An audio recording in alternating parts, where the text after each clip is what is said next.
me to go back to where I was, I was a shell of my former self. I don't even recognise myself back then. And it's very difficult for me to go back there and even think about that. I want to move forward. And that's kind of the work that we did. It was constantly moving forward, putting all the negativity away in boxes, moving on and getting on with my life.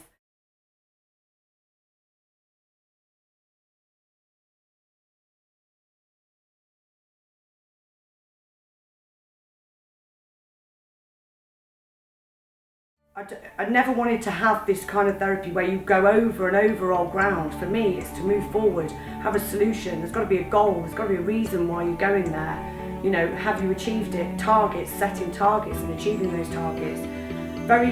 My personality is quite driven anyway. Prior to the attack, that's how I dealt with things. And kind of that therapy worked for me in terms of having a focus and a solution at the end of each kind of session. And we would look through what the goals were, what goals were set, what we're going to do next time, what are we achieving.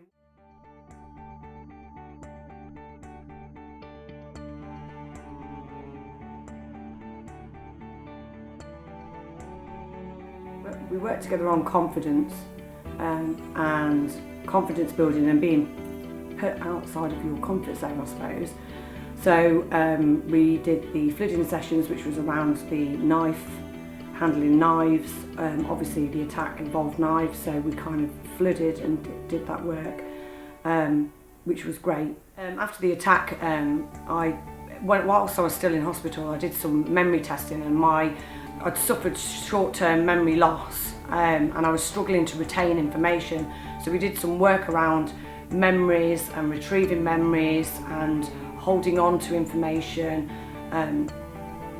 which obviously, you know, I've gone back to work very, very soon after. Haven't just gone back to work, I've got a new job, better job, and a lot of my work is around memory and learning and, you know, being confident and everything else. So, you know, without my confidence, without my memory, then I wouldn't be able to move forward. So it was very, very important that I concentrated on that, really.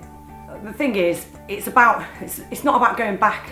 We've done that, we've done what I needed to do in terms of understanding what happened and having clarity around around the attack and around those events. We've done that, we've been there, let's move on. Don't need to keep going over that, that's not helpful. It's not helpful to keep revisiting something that's unhealthy in your life.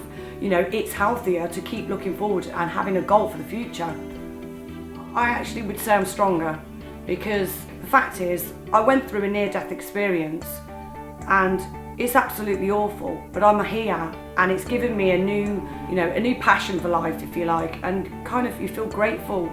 You know, I'm grateful that I've been given this chance, and obviously grateful for my children. That's very important. I just want people to realise that you don't have to be a victim. You know, you can be a survivor and you can live through it, and come out the other end a much stronger person with more education. You know, I didn't know anything about domestic violence until that happened to me. I've immersed myself in it now, I understand it all.